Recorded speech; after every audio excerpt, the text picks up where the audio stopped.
Part 4. Pink into Black. Chapter 42. Casualties of War. I always felt they killed the Hitman character that day in Montreal. Every picture and mention of my career quickly vanished from the WWF's website. Vince McMahon was rewriting history to suit his own purpose, erasing me like I never existed. Not surprisingly, I'd become an overnight hero of a different sort for having the balls to KO Vince, but I knew he'd be coming after me. He openly challenged me on TV, but at the same time he was still talking about suing me for assault. Neither Shawn nor Hunter had the guts to admit their involvement, but it didn't matter. The boys had seen the yellow stripes on those two snakes long ago. Soon enough, Taker called to tell me I got it right from Vince. That little cunt Shawn, he was in on the whole thing. One respected champion after another phoned me. Dory Funk laughed when I outlined what had happened and said about me punching Vince, "You couldn't have done a more masterful job of doing the perfect thing." Pedro Morales was yet another former world champion who told me that Vince had a habit of doing this to every star he made, and said Vince had learned it from his dad. Vince Sr. never gave me any warning about dropping the belt either. He gave me less than an hour's notice. I told him, "You should prepare me for this." Pedro told me to watch my back, stand up for myself, and never let them destroy me. Harley Race filled my heart when he said, "I'm proud of you, Brett." I felt like a scrappy alley cat that had got in an ugly fight with a big, vicious dog, even though I was limping off. That dog was limping off too. Vince was deep in damage control mode. He gave a big talk to all the wrestlers at Cornwall TVs on November 11, 1997, saying that he did what he did to me for the sake of the boys and the business. Owen told me that nobody believed a word he said, but Vince's words seemed to do a number on Carlo, who did an about-face, calling me to say that Vince's explanation made a lot of sense to him. I kept my disappointment with him to myself, but distanced myself a bit from him after that. On November 24th, Vince broke his promise that he would never tarnish my character after I was gone, the way he'd done to Hogan and Macho. First he teased the audience into thinking that I was going to appear on Raw, and then he had Shawn parade out a Mexican midget wrestler wearing a leather jacket and a Hitman Halloween mask. Hunter and Shawn quipped that they always knew the Hitman was short on talent, charisma, and stature. I have to admit that I was hurt by such stunts. I was also worried about starting at WCW, though I kept a brave face for my family and the fans. Harley had warned me that WCW was a den of wolves too. On my first visit to the WCW offices in Atlanta on December 14th, I bumped into Hogan, Macho, and Eric Bischoff, who smiled confidently at me as he said, "If you think you're a big star now, you're going to be an even bigger star when I'm done with you." Hogan said what had happened between him and me before he left the WWF was all Vince's fault. He said that Vince had bragged to him that he loved to ride the boys into the ground, then cook and eat them. The truth was that Hogan didn't put me over when he had the chance for his own reasons. Because we needed to work together, however, I shook his hand when he offered it and told him I was sorry for anything I said about him after he left the WWF. He grinned back like I was an old friend. He also surprised me by giving me a compliment. He said he thought I was the best interview in the business now, even though I knew that honor really belonged to Stone Cold. I made my WCW debut the next day on a sold-out Live Nitro in Charlotte, North Carolina. I was a bit surprised that it didn't feel that much different to me than a WWF show. WCW was loaded with hard-working Mexican boys. I'd never been much of a Lucha Libre fan until I saw the dedication and effort those wrestlers put in every night. In particular, I loved the amazing work of young Rey Mysterio Jr., a masked lightweight Mexican who could spin through, up and over the ropes with backflips and beautiful dives and rolls. In my opinion, he is the most talented Mexican wrestler there has ever been. I felt mucho respect from all the Mexican boys as they came to me to shake my hand. Paul White, the new giant of wrestling at 7'2" and 400 pounds, lumbered up to say hello. There were old-timers, such as Roddy Piper and Ric Flair, and great young talent, including powerhouse Booker T and, from the Stampede territory, Chris Benoit and Chris Jericho. Even Miss Elizabeth was there, now working as Lex Luger's valet. Kurt Hennig gave me a big, warm smile and a slap on the back. I felt honored to shake Rick Rude's hand. He'd been at a taped Raw on November 17th, which aired on November 24th, just as he walked out Live on Nitro. This was the first and only time a wrestler appeared for both organizations on TV at the same time. Raw was taped on alternate weeks from the live Nitros, and Bischoff liked to give out the results of Raw matches before they aired. Rude walked out there and delivered a well-spoken monologue about the rights and wrongs of professional wrestling. He said it was wrong for Shawn to claim he was the world champion when Vince had cheated me out of the title. A lot of wrestlers were disgusted by what Vince had done in Montreal, but Rick Rude was one of the few who actually quit the WWF for good over it. Mick Foley had quit too and Mr. Raw but then returned the next day. He was finally making a name for himself as Mankind. For him, going back to WCW would have been career suicide. Steve Austin called to tell me how sorry he was that it ended up this way for me but warned me that WCW was a black hole of bad booking and bad organization. Ken Shamrock had been so furious that he'd also wanted to quit, but I advised him to do what was best for his family and he finally elected to stay, though he said, "I'll always be one of your crew, Brett." Then he was quoted in a story in Maclean's magazine on the Screwjob, saying, "I can't speak for what happened between Vince McMahon and Bret Hart, but I can say that Bret Hart was the kind of guy everyone looked up to." Davey had to pay a $150,000 penalty to get out of his WWF contract in order to jump to WCW. For him, I was just the excuse. Quitting was more about letting down his dying sister in Birmingham than it was about Vince betraying me over the way I got to leave. 1 week after Rude left the WWF, Jim was brought out to the ring to be humiliated and disgraced by Shawn and Hunter as part of a storyline, and then he was fired. Luckily, Eric liked Jim enough to sign him to a $150,000 a year deal. I was glad to have Jim, Davey and Rude around. That first night in the WCW dressing room in Charlotte, I also met Steve Borden, known as Sting. This hard-working pioneer of WCW was a well-built, born-again Christian with long, dark hair who worked a white-painted face gimmick based on the movie The Crow. For his entrance, he was lowered from the rafters on a steel cable. He'd been famous for his scorpion death lock long before I ever came up with my own variation of it, the sharpshooter. I was also impressed with the look of Bill Goldberg, a muscle-packed former NFLer who went simply by his last name. Bill was forced to retire from football after badly tearing an abdominal muscle. His former head coach, Bill Sleeman, later told me that if he had a whole team of Bill Goldbergs, he'd win the Super Bowl every year. Goldberg was bald-headed with an angry face punctuated by a goatee. All he needed to be intimidating was simple black trunks and low-cut black boots. He made his entrance to dramatic marching music, pausing just long enough to pound his chest in a haze of billowing smoke. He was destined to be WCW's new weapon in the battle of supremacy against Vince. Unfortunately, Bill was green and was injuring a lot of guys too. I was bedazzled enough by that sold-out Nitro that for the first time I felt that WCW might actually work out for me. I had a great first interview and got a good pop when I said, "Nobody knows better than me what it's like to get screwed by a referee." That comment set me up to referee Hogan's world title match with Sting at the Starrcade '97 pay-per-view in Washington, D.C., on December 28th. Personally, I thought that appearing as a referee would be a lackluster debut, but what did I know? What did I care?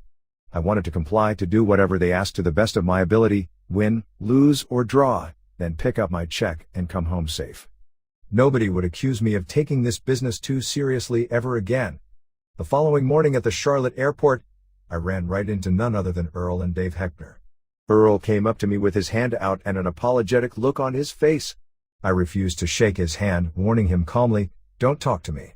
He insisted that he didn't know what was up with Shawn and Vince until he was on his way out to the ring in Montreal. "What do you mean you didn't know?" "I told you, Earl. You promised me, swore on your kids." But in the end, I forgave him. I knew that Vince held Earl's livelihood in his hands, and the only thing Earl was guilty of was not having the guts to take a stand against the man who wrote the checks. Then Dave asked me if I thought Bischoff would take either him or Earl on, and I told him I'd ask. Vince's big news was that he was bringing in Mike Tyson to work an angle with Austin leading up to WrestleMania 14, where Tyson would guest ref a main event title match between Shawn and Stone Cold. At first, Bischoff laughed it off, saying he'd turned Tyson down. But then the WWF's ratings went through the roof and Bischoff wasn't laughing anymore. All I could think about was how Vince told me he was in such financial peril he couldn't afford to live up to our contract. Yet he was paying Tyson over $3 million for a few hours of work. Tyson was part of a storyline with Stone Cold, who turned out to be the perfect anti-hero to go nose-to-nose with Vince's own new TV persona. Vince had become a dictatorial heel boss. To this point, Vince had been known to the majority of wrestling fans mainly as a ringside announcer. With the truth out about what he'd done to me, he decided to capitalize on the intense heat by turning himself heel and making the betrayal all part of the storyline. Owen was forced to confront Vince as part of the storyline, because the corrupt wicked promoter had screwed over his big brother. On Raw, Shawn and Hunter called Owen a nugget of shit that didn't quite get flushed down the toilet and, of course, I was the big, smelly turd. I admired how Owen refused to let Shawn or Hunter get to him, ignoring their swipes, as if they didn't matter. Owen put Shawn over, and Shawn purposely potatoed him at one point, splitting his head open. Like me, Owen found himself making truces with Sean while at the same time never trusting anything Sean said or did. Vince kept working angles based on what he'd done to me for real.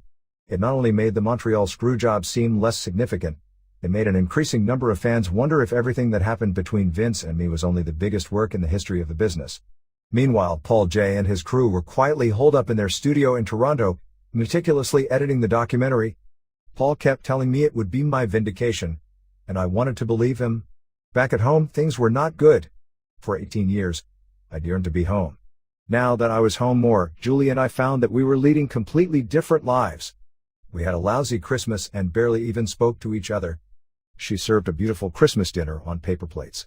The kids were too consumed with all their presents to notice her gesture, which only deepened her already dark mood. The truth was that none of us wanted to piss her off any further. I was dragging my heart around over what Vince had done to me, and Julie snapped at me to get over it. She was also threatening to divorce me again. I surrounded myself with my sadness. I missed my old friends, the fans, all kinds of people from the WWF circuit, from hotels, gyms, restaurants, clubs, arenas and airports. I'd also lost track of my old loves, some of whom I missed terribly, but the truth was I didn't want them to see me this way. I was hurt, vulnerable, changed. I had lost faith in the world. Bischoff wasn't going to ask me to wrestle until late January 1998, and I couldn't do any weight training because of my broken hand. I kept in shape through that unseasonably warm, proud Christmas in Calgary by riding my bike all over town. I'd barely seen Owen or spoken with him since Survivor Series. On Boxing Day at Hart House, he seemed surprised when I greeted him warmly. He told me the WWF was only getting worse, with DX getting more vulgar every week, not to mention Sable, a sensuous valet, walking out topless for a fully loaded bikini match with painted-on black handprints to cover her breasts. When he asked me again whether I was mad at him, I told him again that we could never let the fucked-up crazy business get between us. With the money Vince was paying him, Owen said, he was thinking about building a big house on some land just across from Clearwater Beach. I told him just to do whatever it took to survive and to take care of his wife and kids. In 3 years when our contracts are up, I said, we'll sit on each other's back decks and laugh about all this shit. Stu and Helen celebrated their 50th wedding anniversary that New Year's Eve under the pall of the Montreal Screwjob. Sipping tea in the kitchen, we reminisced about how happy and different everything was back at the Stampede show in July. What happened? I think 1997 was the weirdest year of my entire life. My debut at Starrcade 97 in December had been anything but brilliant. Eric told me my storyline was going to be about how I saved WCW by helping Sting win back the title from Hogan, which called for me to confront the referee after he made a fast count on Sting. In true WCW fashion, the referee forgot what he was supposed to do for real and made a normal count, but that didn't stop me from knocking him out cold and declaring myself the new referee. Sting resumed the match and beat Hogan seconds later. If I thought things were going to get better for me from there on in, I was sadly mistaken. My fans tuned into WCW for a while, but according to the mail I received and the opinions of the fans I ran into in person, they had a hard time following the incoherent storylines, and so did I. In comparison, the WWF was well organized. Usually Vince's storyboards were done months in advance. I also noticed a stark contrast between WCW's agents and Vince's. With the exception of Dusty Rhodes and Paul Orndorff, none of Eric's men had ever drawn a dime in the business. It was like having an NFL team run by a bunch of high school coaches. WCW took a fly-by-the-seat-of-your-pants approach to live TV. Nitro was 3 hours of high-flying matches mixed with live interviews starring Hollywood Hogan and the NWO, with Eric playing the part of a crooked promoter, just like Vince was doing. Many times, the ideas for the interviews were dreamed up just seconds before the befuddled wrestler had to walk out and deliver his lines, and they often contradicted whatever weak storylines were in place. Eric reminded me of a guy with 100 birds pecking on his head all day long. Still, WCW was doing incredible business. I tried my best to keep a low profile even though most of the boys wanted to pick my brain and hear all about what happened between me and Vince. After so many years of being at home in the dressing room and a leader, I was guarded and not so trusting. Hogan seemed to be the rock here, with waves constantly lapping up to him. Hennig, Rude, and Duggan looked out for me like big brothers. Scott Hall and Kevin Nash were plotting and scheming, trying to pull me to their side to help them get rid of Hogan. Everywhere, there were little factions of backstabbers. Many of the WCW boys despised Flair, especially Hall, Nash, Macho, the Steiners and Hogan. The only guys who didn't stir up shit were the Mexicans and some of the young talent, Chris Benoit was having some of the best matches in the business at that time with Booker T. Some of the best talent were the smaller wrestlers, such as Eddie Guerrero and Dean Malenko, both second generation, and young Billy Kidman, who reminded me a lot of myself when I was starting out. These were the unsung heroes of WCW, and they worked really hard at keeping everything going. When I packed my bag to leave my house on January 23, 1998, for my first WCW pay-per-view match against Ric Flair, Blade was the only one to wish me good luck. I was worried about how Flair would work with me. With my still injured hand, I needed to keep a close eye on him.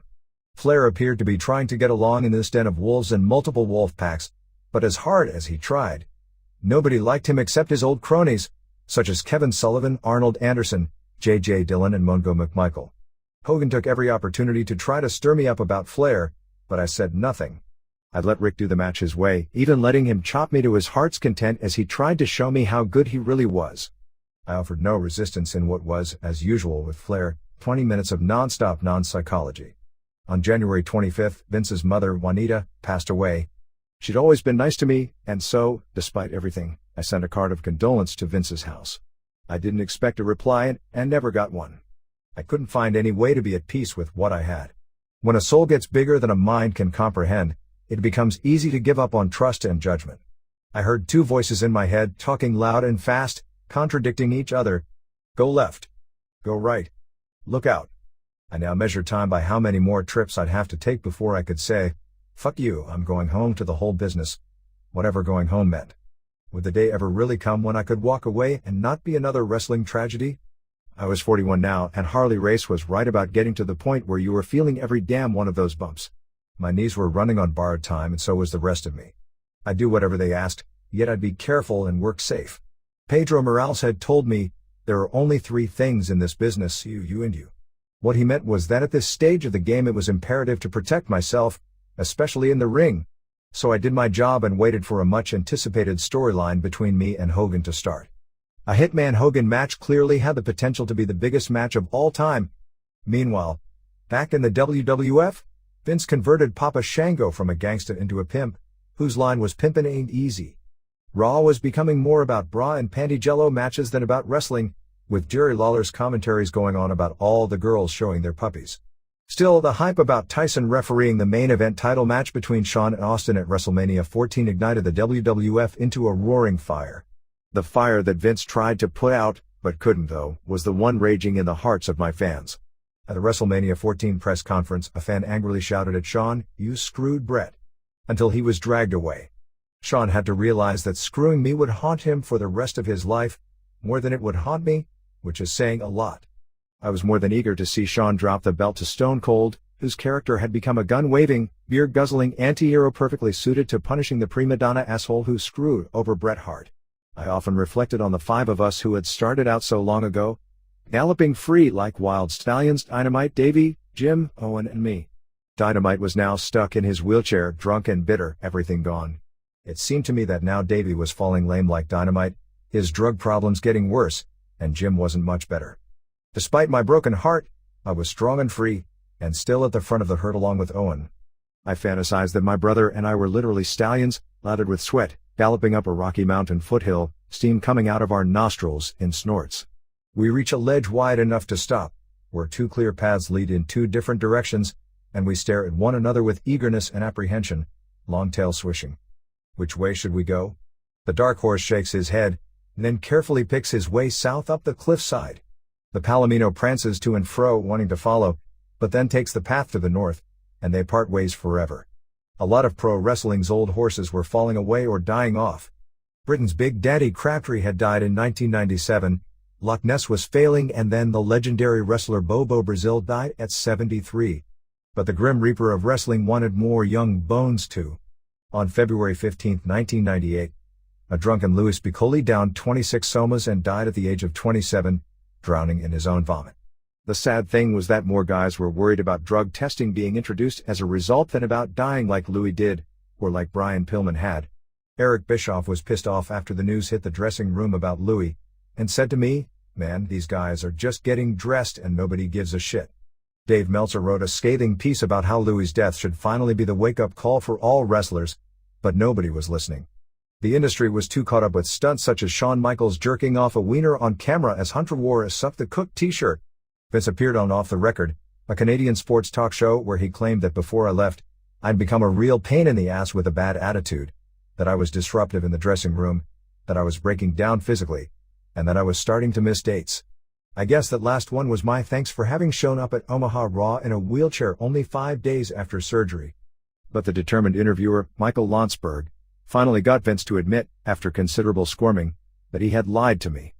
Owen had become the Intercontinental Champion, and was working with Hunter and Rock, while I was working with Hennig and Rude. Then Shawn came down with another career-ending injury, 4 days before the lead-in pay-per-view for WrestleMania 14. Now he wouldn't have to put Steve over. I just shook my head.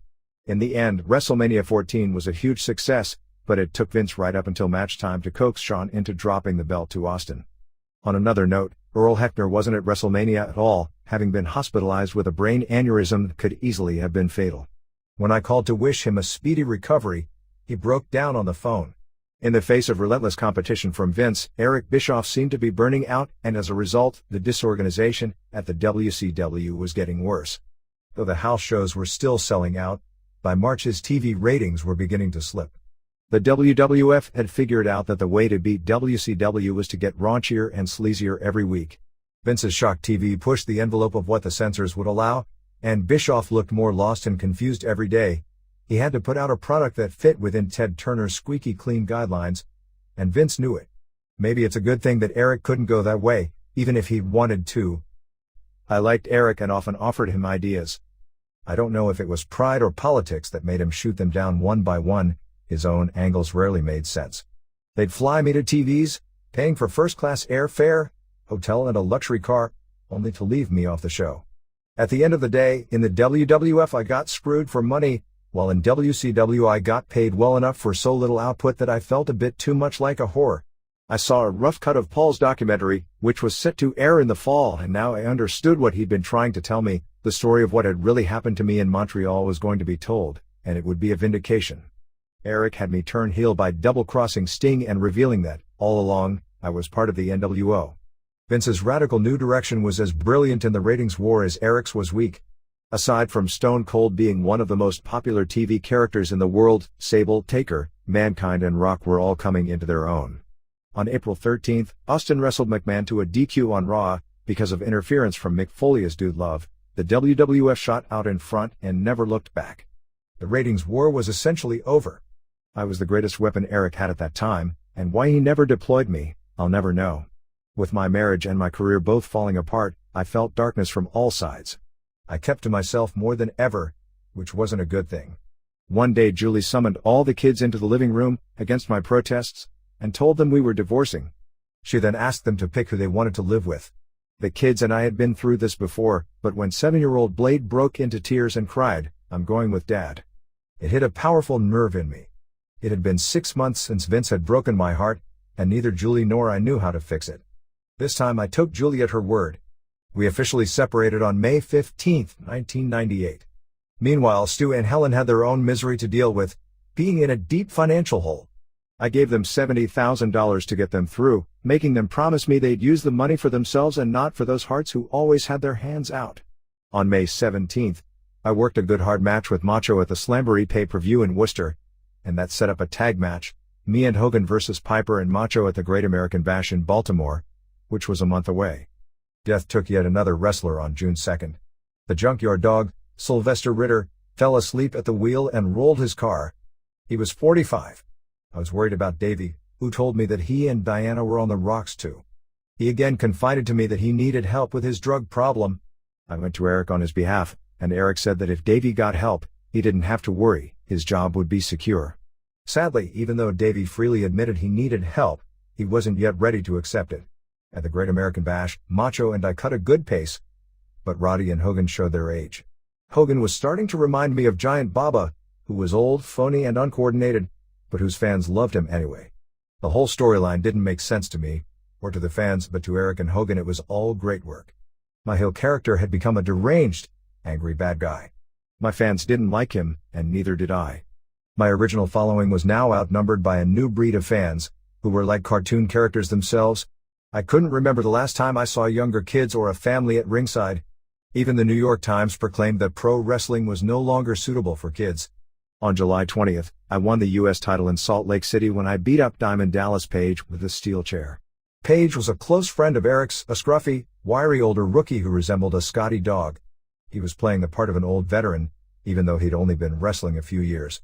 He was a good hand who was always trying to improve. We had a kind of chemistry and got on well in and out of the ring. I brought Blade with me to Salt Lake City, and he sat watching the monitor in the dressing room as Scott Hall took some kind of phony-looking bump into a TV production trailer while wrestling Kevin Nash. Minutes later, when Scott walked in, my 8-year-old son called out, "Hey, Razor," that was pathetic, cracking up the whole dressing room. During these sad and empty days, the only real joy in my life was Blade. On August 4th, I boarded a plane home after a Nitro in Denver and was happy to find Owen in the seat next to mine, smiling as if he'd been waiting for me. For the next couple of hours, we talked about the state of the business. He was disgusted by a recent angle on Raw that featured wrestler Val Venis and special guest John Wayne Bobbitt, where Venis put his penis out on a chopping block. Owen didn't like the guns, sleazy sex and female fans taking their tops off in the audience. He told me he wanted to resurrect his old Blue Blazer character just to change things up. Perhaps becoming a masked superhero was a way to avoid involvement with the vulgar aspects of the show. I had just moved, alone, into an old stone ranch house planted on the edge of a hill in the west end of Calgary, overlooking the Rocky Mountains. Because I had to travel so much, it made the most sense for all the kids to live with Julie. I took the opportunity to invite Owen to come over to see my new place as well as watch a rough cut of Paul's documentary, now titled Wrestling with Shadows. I was worried that my dad came across as too harsh in the doc when I talked about him often stretching me hard enough to pop the blood vessels in my eyes and about my life passing before my eyes while he smothered me in various submission holds. I wanted Owen's honest advice because the last thing I wanted to do was hurt my dad. And I was relieved when he told me not to worry because it was all true. The thing that upset Owen was when, in the documentary, I compared losing to Sean with blowing my brains out. My brother admonished me, reminding me, "We always said there's nothing in wrestling worth dying for." The next day I got a script to do a Disney series called Honey, I Shrunk the Kids, in which I'd play myself. There was also a part for a Hart brother and I got Owen the job so we could spend some time together. Owen couldn't have been happier. I lost the U.S. title to Lex Luger on August 10th, only to win it back from him 3 days later. Titles didn't mean anything anymore. They changed hands almost as many times as the WCW senselessly turned me from heel to babyface. At that time, Eric was pinning his ratings hopes on the return of the Ultimate Warrior. But within days, Warrior tore a biceps muscle and that was the beginning of the end for him. Not that he could have been Eric's savior anyway. I'd given Eric and Hogan advance dubs of Paul's documentary, and they both called to tell me they loved it.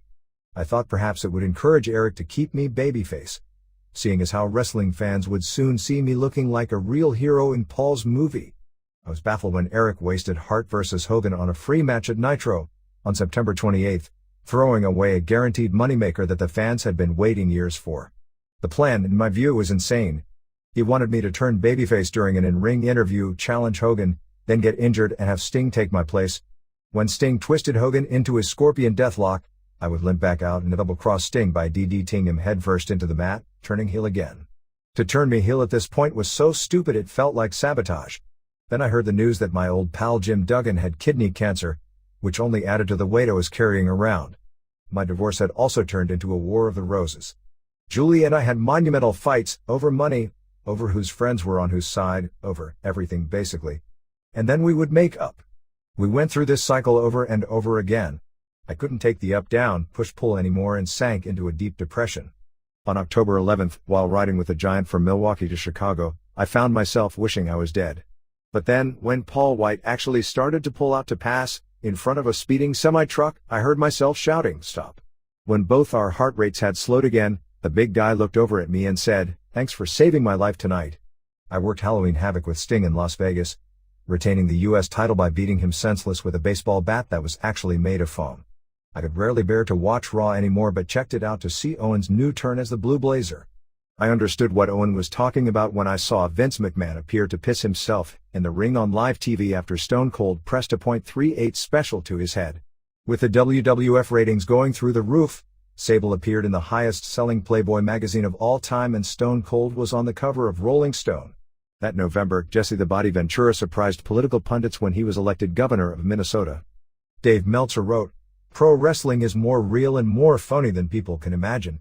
The simple truth was that wrestling had never been more widely acceptable to the mainstream than it was that year. But it felt to me that I kept spiraling down, in my own estimation and in my fans' eyes too. On November 9th, a year after the Montreal Screwjob, I thought I finally had my chance to show Eric what I was worth when I worked the Nassau Coliseum, wrestling in New York for the first time since coming to WCW. To my complete dismay, I had a meaningless match with Conan and did a run-in during the last few seconds of the show. But I refrained from complaining. Eric had just given Davey more time off to get his act together, though he'd had to let Jim go because he was clumsily missing shots, not showing up for work. The high point of the whole year was the premiere of Paul's documentary at a gala in Toronto. After watching it with the audience, I got a standing ovation. A week later, I sat with Stu and the rest of the Hart family at the IMAX Theater in Calgary, where once again the audience got to its feet to cheer me. That felt especially good, because halfway through the screening, Bruce abruptly dragged his kids out because of how Stu was portrayed. But Stu told me he liked it, which was a great relief. Afterwards, I fielded questions from the audience, and I saw a warm smile on Owen's face when I said the only thing I missed about the WWF was him. New Year's Eve, 1998. I had no idea when I bought my new house that the view would be like an ever-changing painting every day. I was alone and had my music cranked while looking out my kitchen window at a family of deer digging up fallen crab apples beneath a blanket of snow. I eased myself into a more comfortable position on a huge round couch, where I could stare out at the distant lights of Calgary. I dropped the U.S. title again, to Dallas Page in Phoenix on November 22nd. The next day I worked a Nitro match in Grand Rapids, Michigan, against pint-sized Dean Malenko, a second-generation wrestler who was a good, capable worker. Although his style reminded me of Cirque du Soleil, it was a little too rehearsed. When Malenko went for a standing suplex on me, I went up for him effortlessly in the air, straight as two dinner forks stuck together. Instead of taking me back for a simple back bump, Malenko decided to walk me the short distance to the corner, but he didn't have the size or strength and dropped me full weight, crotching me and tearing my groin. I don't even know how I was able to bring myself to finish the match. I was in too much pain even to tell Dean how pissed off I was at him. Even worse, he dressed fast and left without acknowledging that he hurt me, or that he was sorry.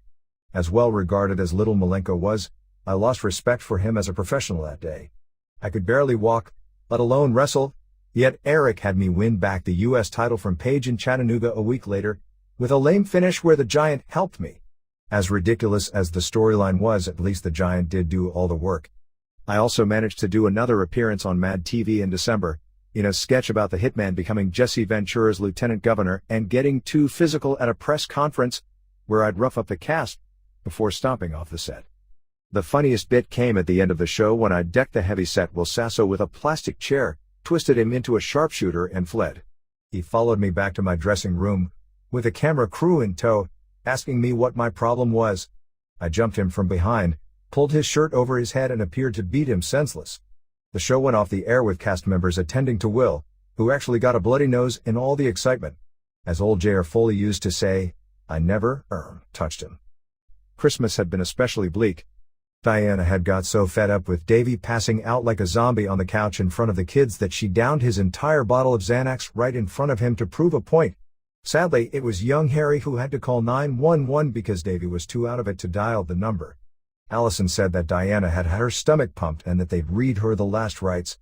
But Owen told me at dinner at his place on Boxing Day that, as far as he was concerned, the incident hadn't been life-threatening and that Diana only acted like she was out of it when there were people around. I thought Owen was being a little too hard on Diana. She was having a tough time with Davey's out-of-control drug problem. Poor Davey. His sister, Tracy, had only just passed away in November and his mother, Joyce, was dying of cancer and was down to her last days in a hospital in England too. No matter how hard I tried, I couldn't seem to escape the Montreal Screwjob. With the release of the documentary, wherever I went people stopped me to shake my hand.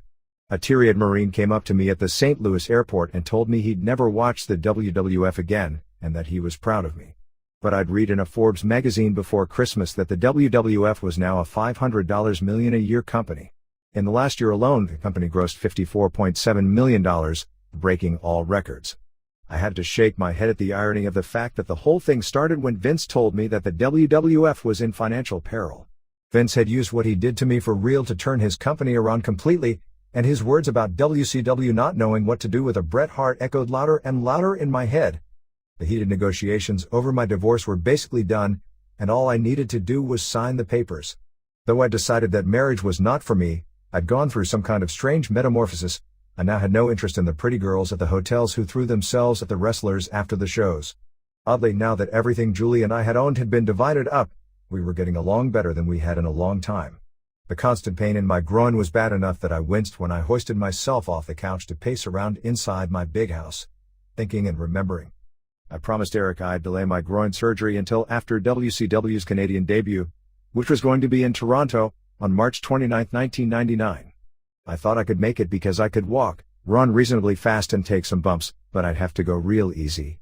Eric had also apologized to me for how they dropped the ball with me from the start. On February 1st, Bill Goldberg and I were waiting on the runway in Los Angeles for Hogan and Bischoff to arrive for a chartered flight to San Francisco, both of us worried that we wouldn't get to Nitro on time.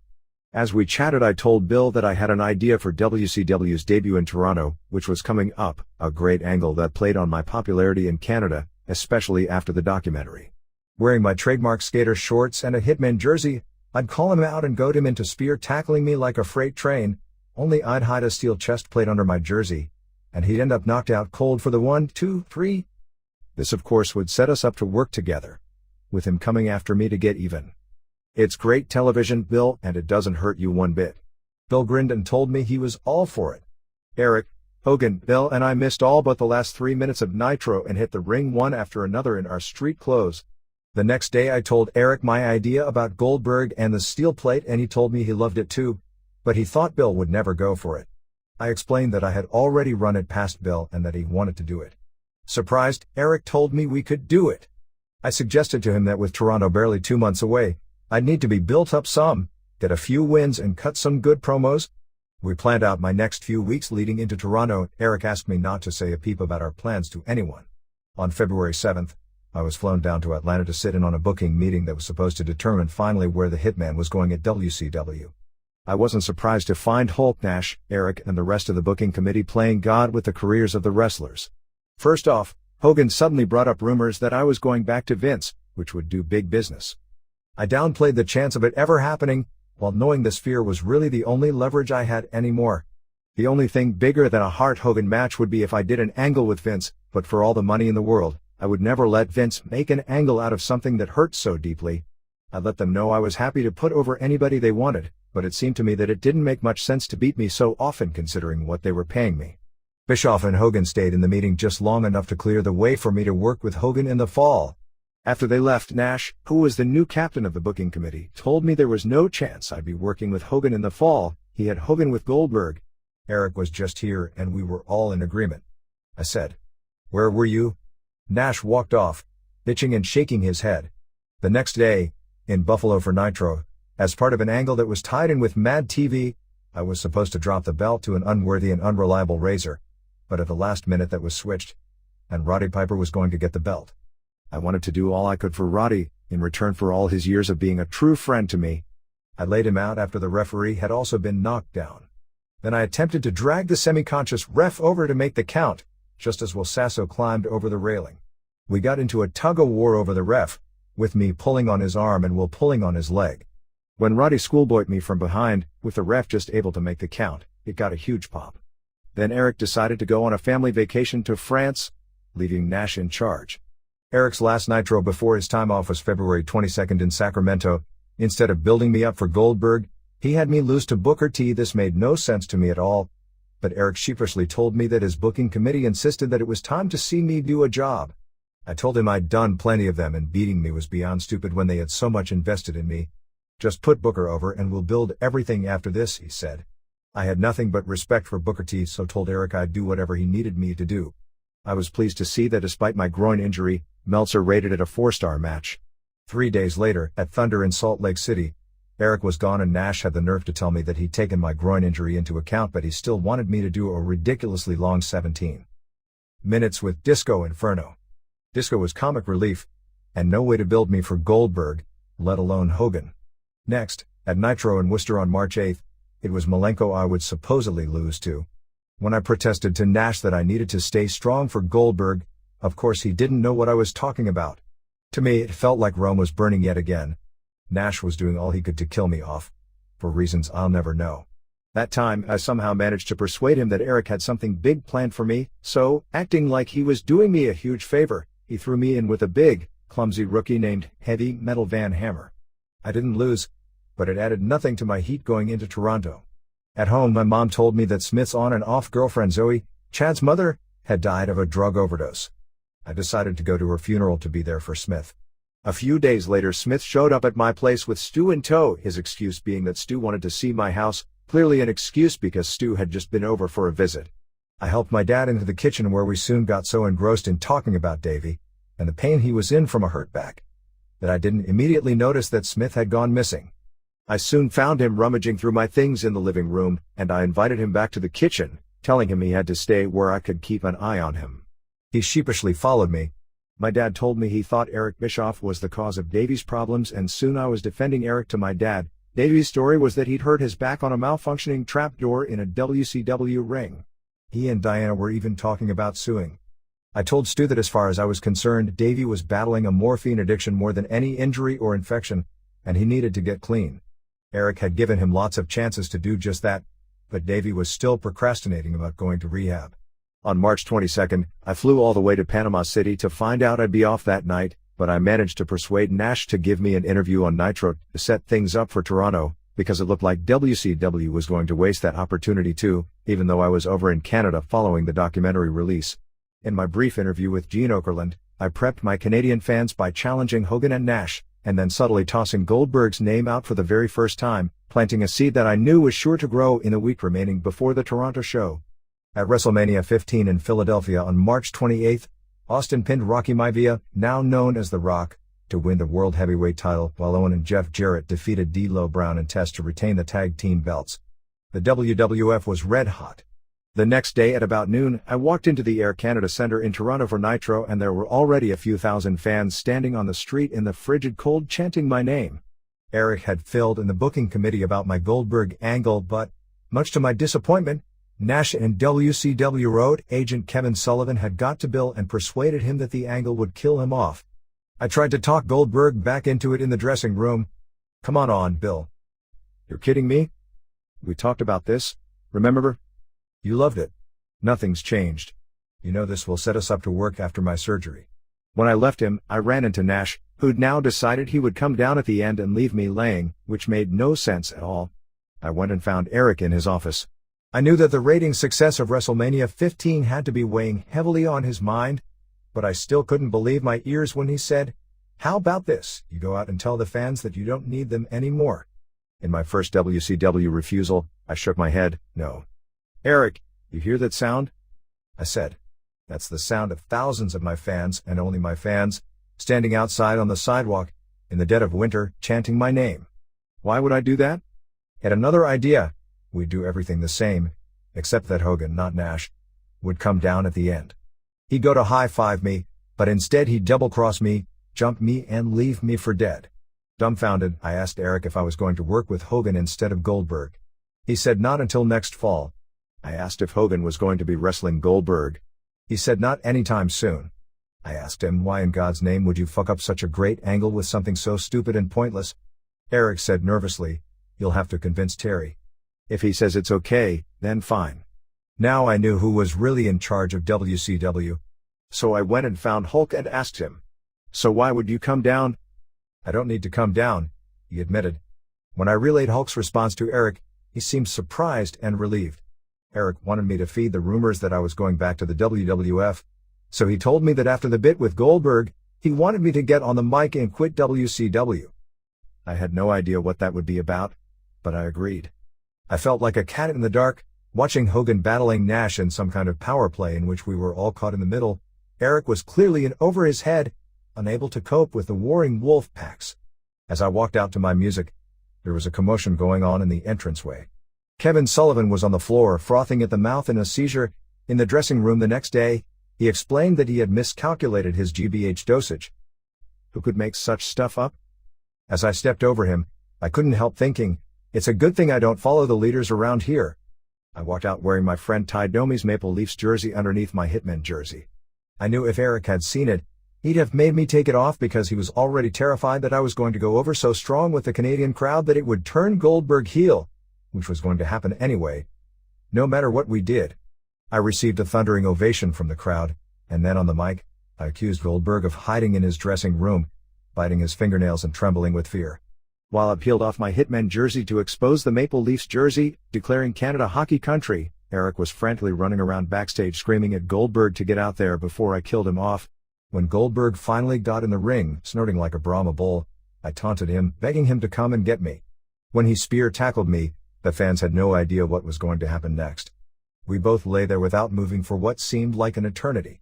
Then I rolled him off me, counted him out, stood up, peeled my jersey off and threw it down on his unconscious body, revealing the steel plate. The whole building came unglued.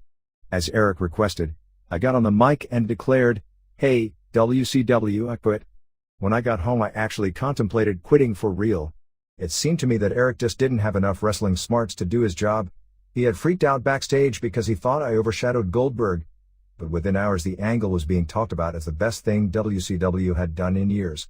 It even made the front page of the Toronto Sun, under the headline "Hitman Quits." When I got home, I signed a 2-year extension to my contract. I hoped it would dispel any fears that I was going back to WWF, which might give WCW the incentive to do better by me, not to mention that $2.5 million a year until 2003 was too good to turn down. Then I had my surgery. Davey was in the hospital too, supposedly with a staph infection that had traveled to his spine. I believe he was actually going through withdrawal. I don't think it helped when WCW, not being able to reach him, FedEx termination papers to his house and Diana brought them right to him in the hospital. What had helped was when Owen and Mankind visited him that same afternoon and put him on the phone with Vince, who told Davey that if he got clean, he'd have a job waiting for him. With Davey, though, that was a big if. The WWF was in Calgary for a sold-out non-televised show at the Saddledome on April 17th. Owen asked me if I would come down and say hi to all the wrestlers. I decided I would, as a favor to him, but I also needed to do it for myself. I didn't want to carry around my bitterness anymore. I spoke to Eric the night before, and he told me to go down to the show, that it would really feed the rumors on the internet. When I arrived at the back of the Saddledome, Carlo was there to meet me and seemed overly concerned about letting me come backstage. The closer we got to the dressing room, the more I realized that Carlo was the only one who had a problem with it. I was soon surrounded by the smiling faces of Owen, Mankind, Edge, Test, and Papa Shango. Even Hunter came out to greet me, with Chyna, who clearly had had radical cosmetic surgery since the last time I'd seen her. She looked drastically altered, reconstructed and beautiful in a ghastly kind of way. I gave a hearty handshake to Ken Shamrock just as Agent Jack Lanza waded in with a big smile, flashing a look of annoyance at Carlo, who was still standing around like a useless guard dog. "What the hell?" he said to Carlo. "Of course he can come down." "Are you kidding?" It felt good to see my old friends, and I could tell by the huge smile on Owen's face that it meant a lot to him that I was there. I was soon pulling my pants down just enough to show them the 4-inch incision from my surgery. Then I went to watch Taker's match, and when the fans glimpsed me in the wings, they began chanting "We want Brett," over and over.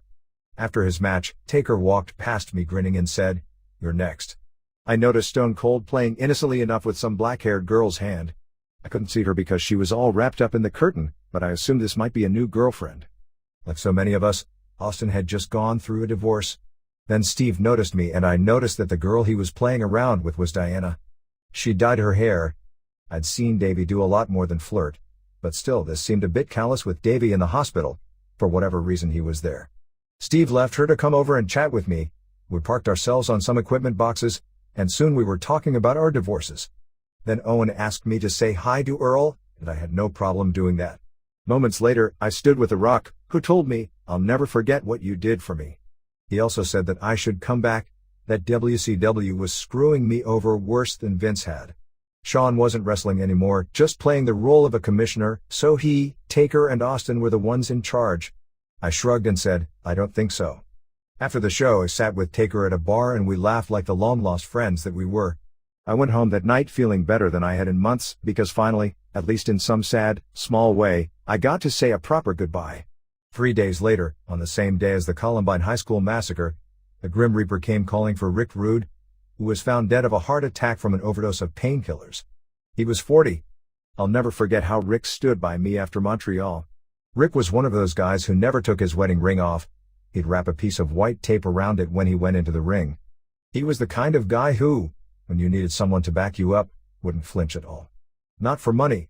Not for anything. And then, in early May, that crazy lumberjack, Joseph the Maniac LeDuc, died.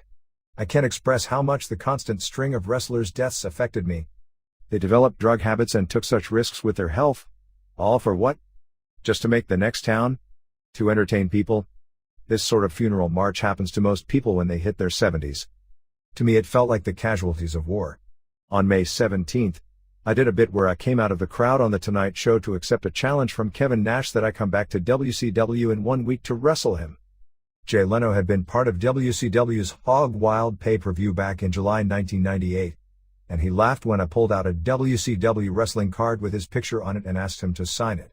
Meanwhile, the Hitman had won the WHL Championship and were set to meet the Ottawa 67s in the Memorial Cup. Things had improved so much between Julie and me that I invited her, along with Blade and Dallas, to fly east with me to watch the game. On Sunday afternoon, May 23, 1999, the Ottawa 67s defeated the Hitman in a heartbreaking overtime. Julie and I, along with the boys, stopped in the locker room to congratulate the team on a great season. Even though the team had lost, that visit was a sweet moment of competitive purity that one only finds in real sports. I had to rush to make my flight to LA for my second live appearance on The Tonight Show the next day. While I was saying goodbye to Julie and the kids at the airport, we bumped into some of the mothers of the Hitman players who were catching a flight back to Calgary. They were still tearful, and then one of them cracked a tentative smile and said, "Why are we crying? It's not like somebody died." I connected to my LA flight through Toronto, but had no time at the airport to call home. I pictured the whole Hart clan sitting in Stu's kitchen watching the nationally televised Memorial Cup final and feeling the same passion and heartache as me. A couple of hours later, in the air, something ominous nagged at my heart. It couldn't be the game. I knew all about the game. Then the cockpit door opened and the pilot came out, and I just knew that he was looking for me. He handed me a note that read, "Bret Hart, please call home. Family emergency." I tried every phone in the first-class cabin, but as luck would have it, the only one that worked was next to the only other passenger in the compartment. At first I got nothing but busy signals, so I checked my voicemail to find a frantic message from Carlo asking me to call him right away. I knew at that moment that someone had died. When I reached him, Carlo kept asking, "Are you sitting down?" "I'm on a plane, of course I'm sitting." "What happened?" "Don't be alarmed. Don't get mad. I don't know how to tell you this. Are you sitting down?" I was getting annoyed. "Just spit it out. Owen's dead. He got killed doing some kind of stunt in the ring." I felt like my chest caved in. Carlo didn't have the facts yet, but all he knew for sure was that Owen was gone.